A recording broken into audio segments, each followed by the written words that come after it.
this is Luna here with another King Arthur Legends Rise video. Today I want to go over kind of the team I'm using to take on Megalon here. Now, as you can see, not a whole lot of hearts. 34 is definitely my lowest of these three Hall of Conqueror battles this time between Pinvid, Megalon, and Talos. And I plan on doing a video for each. But then I just want to solely look at Megalon here. So definitely not using like a quote unquote meta team. However, most people are using Gilroy versus Aqua Guinevere here. So you can kind of look at, there's people here getting over 100 hearts. But you see all these people have them maxed out level 70, fully awakened. I'm sure their relics are probably fully awakened, fully maxed out, right? They probably have top tier gear. But again, you know, with someone who hasn't really spent a whole lot of money in this game, I just kind of want to kind of go over what I'm using and the team I'm using, and I'll show you the builds afterwards. But I think what's really kind of holding me back is not having the chivalries for all the team here. So it is nice that I have Vala at silver level 6, mainly because of getting that dot explosion, but really not doing a whole lot here because with this boss, you're not able to really remove any of his buffs, at least not that I have seen or that I can tell. And I would definitely love to have more chivalries on my Revenant Merlin here, just because you pick up a lot more utility from that. And obviously I'm leaving a lot of damage off the table with having Lucius only at chivalry level 2, I believe I have him. And then as you see here, for my Lucius and my Aqua Guinevere, their relics are not fully awakened, are not fully maxed out either. So I'm leaving, you know, attack and HP, and mainly HP off the table when not having that. So I didn't want to go in and like show you guys a super long battle between this, because I have gone through with different cycling through different ways on their skill order, which I'll show you in just a second. But hey, at first I think I started off with like 28 hearts in Megalon. I can't recall off the top of my head. But so just kind of going and making small changes and really mainly trying to go in and try to max out the relics and get them fully awakened. But I'm also not only limited by the lack of chivalries, but also not really having enough energy. Man, I can't talk today. Energy to go in and farm the dungeons, right?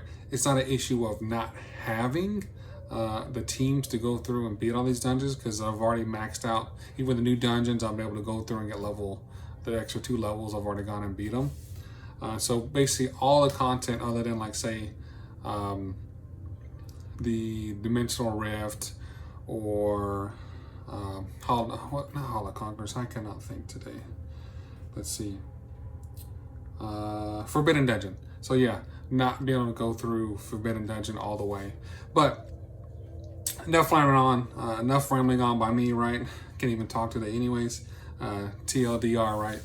But looking at Megalon here, we'll jump back in and then we'll look at the what we got for gear sets here. Not gear, we'll look at gear in a minute. For skill order sets, man, I am just off the wall today.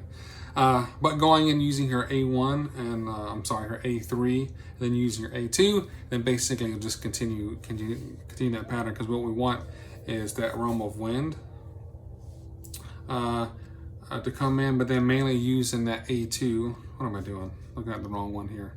A2, because that Storm Calling wing beats, right? Getting that 40% of the max HP. Healing whenever, you know, they come in and do damage, because not having a healer in this team slot is definitely needed. And I would say that's probably something that we need more of in each favors, is more healers, right? But again, just for the sake of vigor, I just go in and use Lucius A1 because I'm using the A3 on the other abilities at first. Then mainly going through his A2 and his A3 His A3 is what can really smack, right? Look at it here. With that one enemy 3 times at 252% damage. Again, we'll see in a second when we go look at their builds. I don't have all their relics fully maxed out, all the skills on the relics, right? Fully maxed out. Also don't have all of their passives maxed out either. But also because of Vigor, also alternating between his A2 because of attacking all enemies, because when those posts come up, first you want to make sure you take down the barrier, first of all, right? But then after that barrier gets down, I'm going to make sure that you're not taking too much time before you knock out those pillars. Coming over here and looking at Vala, using her A3 and then her A2 mainly. Again, and she's in there for some of the debuffs, but also for that ally attack. And that's also why I'm using Aqua Guinevere, because of that co-op attack ability, right? And again, because of Vigor going back and forth between her A3 and her A2, because when she's not counterattacking, I want to make sure I'm trying to use that A2 as much as possible for when those poles come up, or totems, or whatever they're called, right? To make sure we can knock those out. So again, like if you guys would like to see a clip or whatever of the battle, there's plenty of other videos out there, and I'll link What's Up or WhatsApp. I'm not sure how you say that, but I'll link his video at the end, and he kind of goes in a more deep dive of a lot of that, but also he's getting much more hearts because of the chivalries and stuff that he has going on there. But we'll come over here, we'll look at what their builds are. Of course, I gotta go through and do it the long way. But coming in, Vala, I did initially have her in a speed set, but again, with the conflicting Vigor there, I had to move her over to a Vigor set. And again, what I mean by move her, I'm not stealing a bunch of pieces off of other champions, because I just want to try to save my gold. As you see, I don't have a lot of gold left right now. But I mean, hey, if you have enough gold and you have really good pieces that you want to just say, I'm gonna move all the gear on for, say, Pinvid for this time. For some of those characters, you run that, right? You want to jump over to Megalon and move your gear over. You could do that as well. I mean, it's just gonna take longer. You gotta keep track of all the moving stuff around. So for me, just for the sake of time, I'm not muling a bunch of gear around. I'm just trying to use what I have, right? But again, I had to move her over to a Vigor set. Then just trying to maximize speed where I could. Obviously, attack speed orb. Again, I would love to have that, even if it was in a broken set. I just don't have another 6-star attack speed orb that I can give her. I have to do have attack speed on the ring.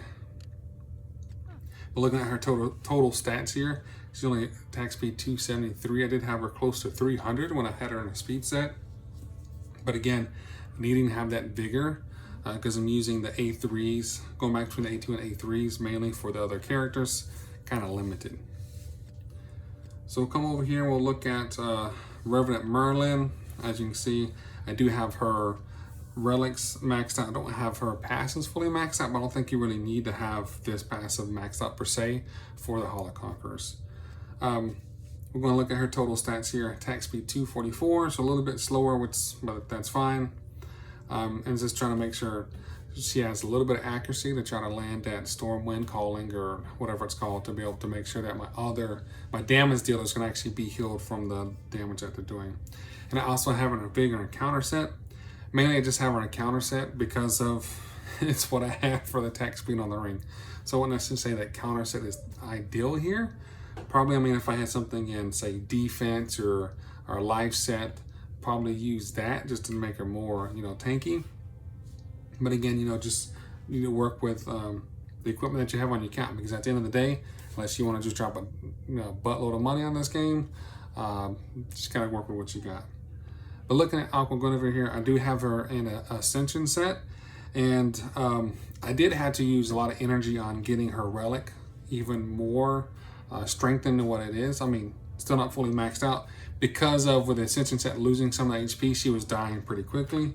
So I did have to go in and put a lot of energy on that. But also, I did put this Fortitude set on her. I mean, it's only good for one turn, or like one chance, or the use is only once. But whenever she drops low on HP, they'll be able to recover that HP. And I found out by doing that, she definitely hasn't been dying. But She obviously not putting out as much damage as the people that are using her for Talos. But come and look at her total stats. You see her attack is not crazy. Attack speed is pretty slow. I mean, much slower than I would like it to be. But again, I mean, not too bad either. I would like to have more crit rate and crit damage on her. But again, just going off of the pieces that I have. And then I've wasted, not like so wasted, but I have spent a lot of energy in, say, the Badars and some of the other equipment dungeons. Just not really having the best of luck when it comes to gear. Even with the gear crafting, I've done a lot of crafting where it's just a lot of flat stats. So it's like, you know, great. But again, see, we went over Revenant Merlin, we went over Aqua Guinevere, we went over Vala. Oh, almost forgot Lucius. Where do we have Lucius? All right. So Lucius here, he's also providing some damage. Not as much as Aqua Guinevere, but again, I don't have a lot of chivalries on him. So if you go and look at this, you know, getting the arrogant confidence definitely is a big boost there. Barrier increases the damage, attack, some more survivability, some more attack. So that's 30% attack that I don't have, and a lot more survivability on him. And also, I have him in Ascension set because just to try to maximize that damage. And again, I'm only using Safeguard because it's what I have attack speed on the ring. So I wouldn't necessarily say recommend Safeguard. I mean, if you're trying to use him in Arena, and if you don't have, what's his name? I can't think. Brennan. If you don't have Brennan, then have a little bit of barrier there is actually kind of nice, right? Just for more survivability if you are trying to use them in an arena team. But we'll take a look at his total stats here. So 4,500, you know, I mean, if you look at these people that are getting these 100 hearts or 100 plus hearts, right? A lot of the damage dealers are like 7,000, 8,000 plus K attack. Again, I just don't have the equipment like that, or don't have the chivalries maxed out. Because you may think it may be a small difference, or like, I'm sorry, saying that backwards. You may think it's a big difference between, well, I only got 4,000, they have 8,000. There's no way I'm ever going to get that right. But leaving that 30% attack off the table by not having chivalries, not having all these pieces 6-star, right? And not having all the rolls where I want them, where attack or speed. See, that's a pretty decent piece there. I got 1 roll on speed and 2 on attack. But look at some of the other ones, right? I got 1 roll on speed. And if I get a pretty good roll on speed, I don't want to go in and try to get another one on attack, because knowing my luck, it'd be the speed one that I lose. So it's kind of that game of, do I want speed or do I want more attack, right? But looking at it, it's like it's the same. If I were to go and look at all the individual pieces on my other characters, it's pretty much the same. To where, yes, I'm trying to maximize attack speed and attack with some crit rate, crit damage if possible. But again, just not having the 5 pieces, not having all the chivalries, not having the relics fully maxed out, not having fully awakened, right? So it may seem small, but having all those pieces together definitely can really maximize. So that gets you above that 7K 1,000 attack if you had all those items in place, because they kind of compound off each other, right? So that's the team I'm using to take on a shark here. I do think it's an interesting boss. It is interesting that we can't really strip some of his buffs off. But, you know, I'm glad it's just not a reskin of Thrym. It gives us kind of something new, the chance to use the new character here. And I might even go in and pull Lucius out just to see, you know, if I could do some more damage. But I was using him because of the event, right? Trying to get all those rewards by using him and for this Hall of Conquerors. But again, like I said, and I'll show you what I got going on for Talos and Penvid. Again, nothing too great, but hey, I'm pretty impressed with this, what I got for Talos here, 63 hearts. I think that's the most I've ever gotten on a round of Hall of Conquerors. But again, that video should be coming out soon. And sorry so much for rambling so much today, or like misspeaking, but you know, to try and give it to you raw, you know, it is what it is. This is where I am. But thanks if you stayed to the end, and thanks for stopping by.